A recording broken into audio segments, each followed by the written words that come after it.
Okay, guys, finally, I feel like it's been, God, weeks. We needed to do the physiology of addiction. So I'm going to go through this quite quickly because I did post several videos. We did a lecture.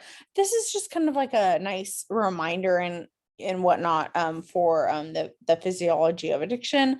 We're not going to do it in the same way, of course, if we were in class by other, picking people to pick certain things. So I'm going to use this basically as my guide. And we're just gonna boom, let's get started. So we're gonna start over here and we're just gonna go, I'll just pick random one. So the brain. Which region of the brain is where addiction lives? Well, we know addiction lives in the reward pathway. The reward pathway was originally put in your brain for survival. And that would mean that dopamine plays a very important part because dopamine and the reward pathway and addiction and survival are all very, very, very closely related. Dopamine in certain parts of the brain, like every neurotransmitter, depending on where it is in the brain and the body, will have a certain factor where it plays that role. And for addiction, dopamine plays the role of it is released in the reward pathway if something is potentially addictive, such as sex is potentially addictive. So when one has an orgasm and they have this, they will have an excretion of dopamine in the reward pathway. Therefore, that creates a reward. Therefore, that will then it will create euphoria, then reward, then reinforcement. And part of the reward pathway, if you looked at the video, it your hippocampus is in that reward pathway, and that is a memory. So you will remember, oh, this felt good. I want to do it again. So that's very important to remember, especially when it comes to drugs and alcohol, right? So, which region of the brain is where addiction lives? Simple, black and white is in the reward pathway, and dopamine is the main it's a limbic area as well, but reward pathway.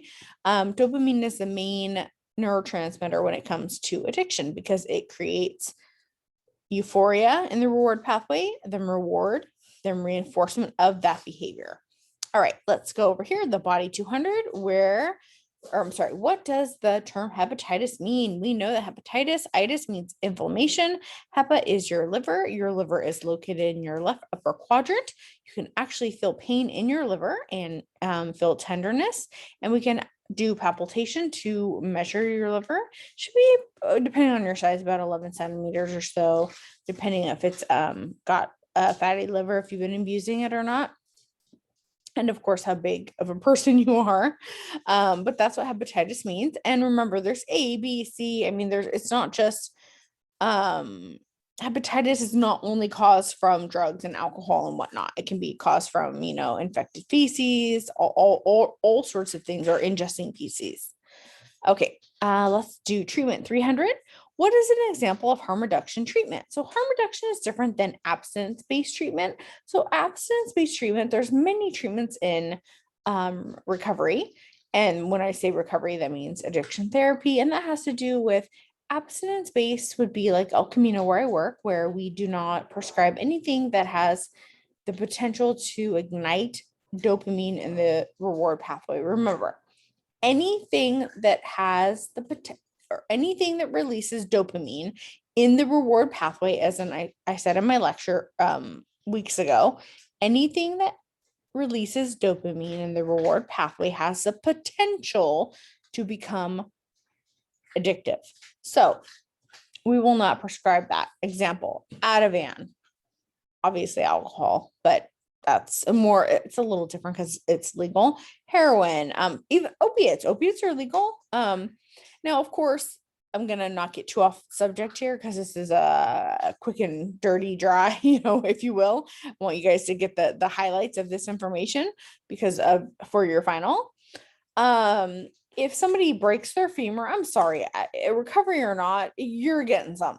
You're gonna, I mean, my God, that's okay. Wisdom teeth, buck up. Sorry, that's just my opinion. But for you break your femur, your spine, something like that. What do you do? You plan for it. You call your sponsor. You have support. So keep that in mind. So harm reduction is more reducing harm. For example, would be methadone clinic, which we've talked about. and needle exchange, we're reducing harm. I don't look at one as good and one as bad. I look at what is going to make this person the best person they can be and open a door to where they could be the best that they could be. That's my personal opinion. And we're all, of course, allowed to have our own, but that's just the, whatnot. So, okay, medication 100. True or false? Trazodone is a medication that is not considered habit forming and can be used to help insomnia. That is absolutely true. Trazodone is a medication that was created years and years and years ago, and it was actually created for depression. Unfortunately, the therapeutic dose to get you to a point where you're going to actually treat depression would be 400 to 600 milligrams a day. That's way too much, and it causes people to be extremely sedated and very, very, very tired. So someone thought, well, maybe we can use it off label, and we can use it for those who need a non-habit forming type of treatment for insomnia. And it works beautifully. It's one of our number one places we go in my field for addiction medicine. And usually we use it. I mean, I'm giving you ballpark 50 to about 250 milligrams. And it has now, very important, therapeutic dose. It has nothing to do with serotonin because you have to hit up to 400 to 600 milligrams to hit serotonin. So you are not, I hear a lot of people that are maybe not as educated will say, and I'm not going to mention what type of profession those are in, but I'm going to say, I'll hear them say, oh yeah, you're on trazodone, so you're getting good sleep and it's helping with your depression. No, it's not. They're taking 75 milligrams. It has nothing to do with depression. It's not even doing anything to their serotonin. They're getting like the byproduct of it and they're sleeping, and it's great. It's cheap, it's easy to get, and many people tend to do very well on it. Again, we're hitting the highlights here. Next, let's go ahead and do terminology for 500. What takes place when D2 receptors in the frontal lobe of the brain start to not function as intended? Well, that's very, very, it's a complex question, but it's not if you really, really think about it. So D2 receptors, D means dopamine. So eventually when you're abusing, and you're overdoing it we want dopamine in our body. I give someone a hug, I get dopamine. I eat, I get dopamine. We want dopamine. That's, something that makes us happy in our life. We want that euphoria.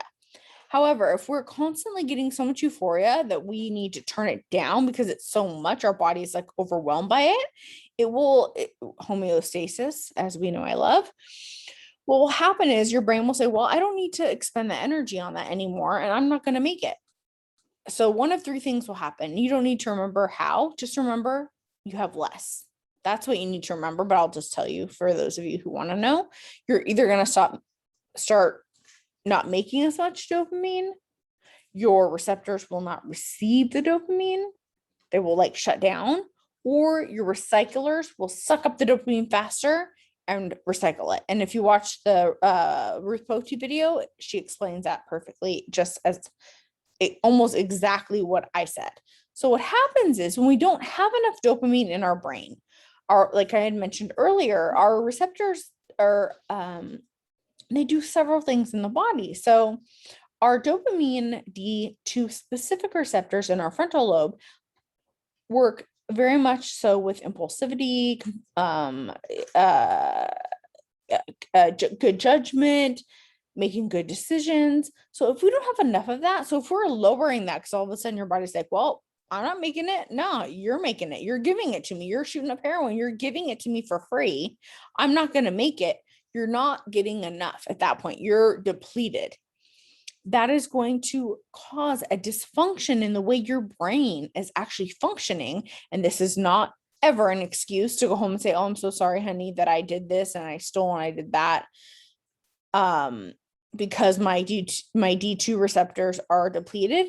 However, it makes it a tangible reason why we call addiction a disease. If you don't believe it is, that is completely fine. I'm not here to convince you otherwise. However, it is in the DSM-5. So, again, to each their own, and we all have our own experience with it, and myself included. And I have it's very different treating your family and is so frustrating. It just, you want to just rip your face off in comparison, at least for me, in comparison to treating my patients. So different, so different.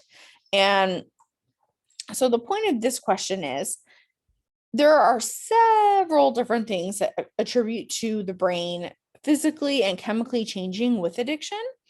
And we're focusing on a few things. The reward pathway we are choosing to look at because it is meant to be there for survival. So if addiction gets mixed up in that, of course it's going to make a change, because your survival of food, water, and all of that is going to change to, okay, I need this many bottles of wine a day. I got to plan this. I got Maslow's hierarchy of needs are going to change. When we look at this part, D2 receptors, it's going to be about your chemicals are now changed. Your frontal lobe is not functioning well. So your critical thinking, good judgment, and impulsivity is not working the way that you want it to work. So I don't want to drink. I don't want to drink. I don't want to drink. But when I'm driving home, boom, I'm at that liquor store. Again, I'm making this very, very, very black and white. I could go way more into it, but I want you to actually listen to this. So I want to make it as short as possible because it is very important. So what happens is our frontal lobe is not working correctly. So in essence, I don't want to say brain damage, but your brain is not functioning in the capacity that it would normally function. Therefore, you are very impaired to make the best decisions until that part of your brain is able to heal. Okay, terminology 100. What is homeostasis? We know it's balance. When we are addicted to drugs, alcohol, or any process addiction, and I don't remember if it's on here. Process is like gaming, sex, exercise. Process is that's process, and then substance is like alcohol, heroin, substances, right? So our homeostasis changes completely. We are in one place at one point, and then all of a sudden it changes completely because now we need something new. Terminology over 200. I'm not going to do this one, but it has to do with cross addiction. And I'm just going to explain it really quick. Usually what happens, unfortunately, once we get rid of something, if you watch with Poti, if we get rid of something, if one thing that we're struggling with, or alcohol use disorder, we have this huge gap in our heart, is how I say it. And we want something else. So we might start having copious amounts of or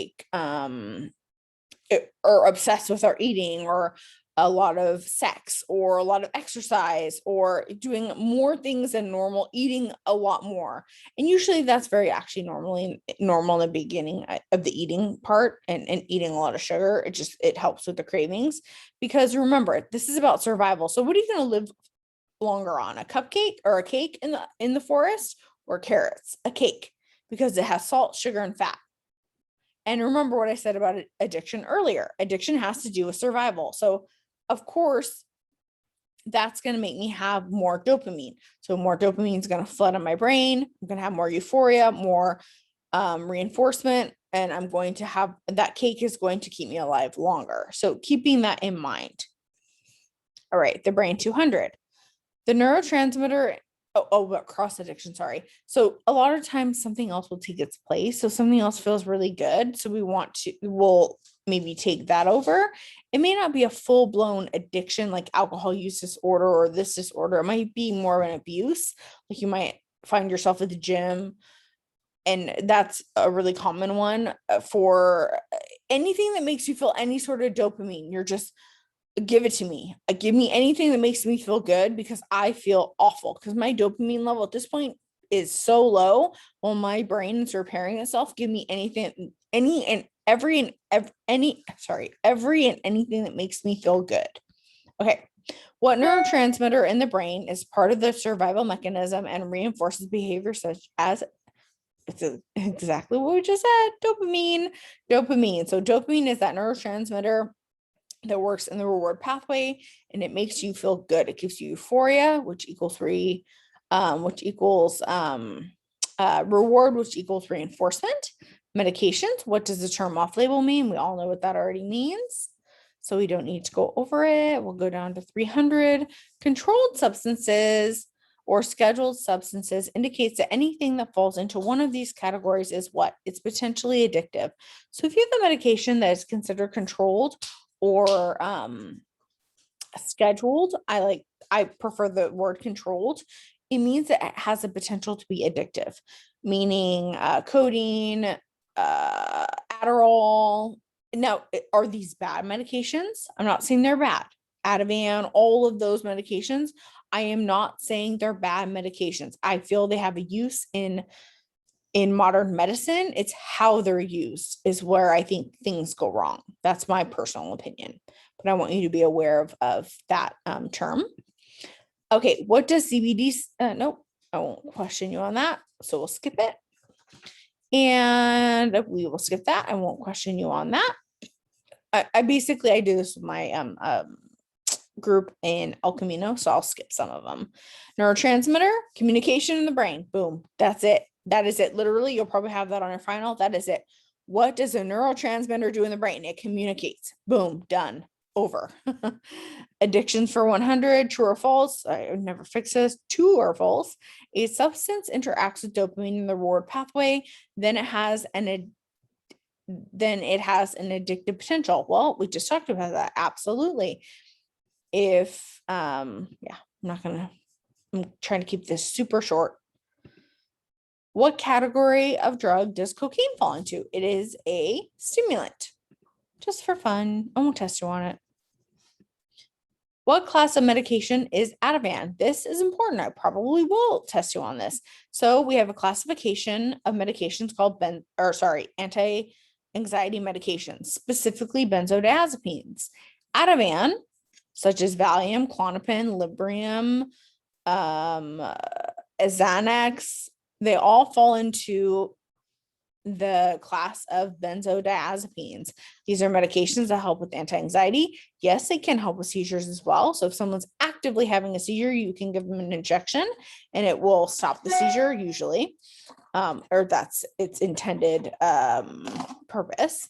And it also, benzodiazepines in the oral form remember what I said, they are like the oral form of alcohol, that they can prevent alcohol withdrawal seizures. Usually we give Ativan and Valium for those. Nope, I'm going to skip that one because we didn't learn enough about that. We already talked about this.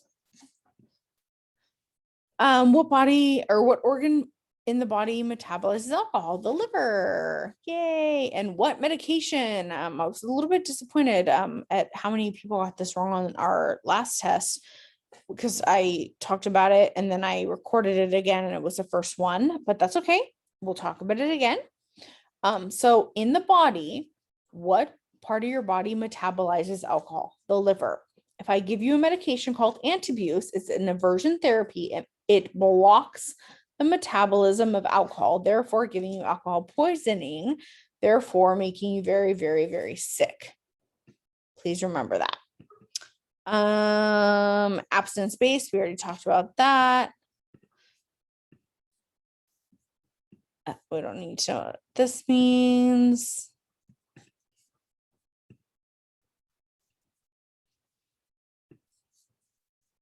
Don't need to know what that means. Gastritis, itis meaning inflammation, gas meaning stomach. A lot of the times alcohol will cause gastritis. Again, it's a poison and it can cause ulcers. It can cause a lot of acid or GERD, acid reflux, and cause a lot of problems with the gastric, the GI tract in general. Nope, I'm just skipping the ones because there's like 10 of these, so we can skip. Nope. I just want to get the good ones out. So, nope.